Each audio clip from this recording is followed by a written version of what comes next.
कि मरने के बाद मुर्दा अपने घर वालों को कितने साल तक याद करता रहता है और रोता रहता है। हमारी आपसे रिक्वेस्ट है कि इस हकीकत को जानने के लिए इस वीडियो को आखिर तक जरूर देखिएगा। मेरे दोस्तों, हम में से हर एक ये जानता है कि ये दुनिया की जिंदगी बस थोड़ी सी है। एक न एक दिन हम में से हर एक को मरना है और इस खत्म होने वाली दुनिया को छोड़कर अपने असली ठिकाना आखिरत की तरफ जाना है।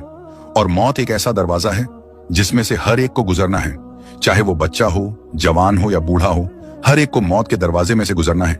जिस तरह के अल्लाह तबारक व तआला कुरान पाक में इरशाद फरमाता है, कुल्लू नफ्सीन जाए कतुल मौत, कि हर जानदार को मौत का मजा चखना है। यानी हर वो चीज जिसके अंदर जान है उसको एक ना एक दिन मरना है। मेरे दोस्तों, दुनिया और आखिरत के बाद एक और दुनिया है जिसको हम आलम बरज़ख कहते हैं।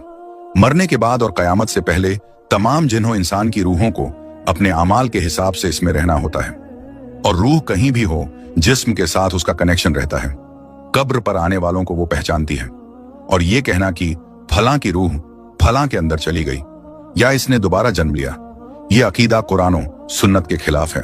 हदीस शरीफ में आता है कि जब मुसलमान मरता है तो उसके रास्ते खोल दिए जाते हैं कि जहां चाहे वो चला जाए।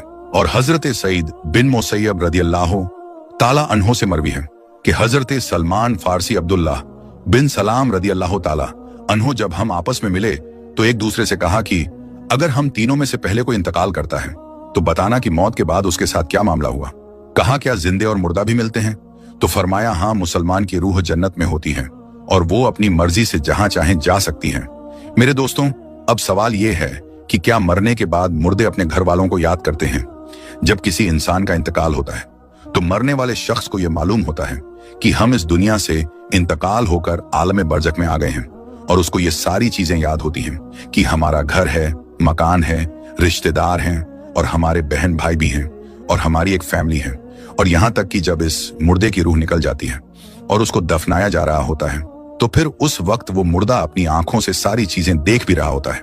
यानी कि उसकी रूह तमाम चीजों को देख रही होती है और उसको पता होता है कि अब हमें कफन पहनाया जा रहा है और अब हमारे जनाजे को उठाया जा रहा है।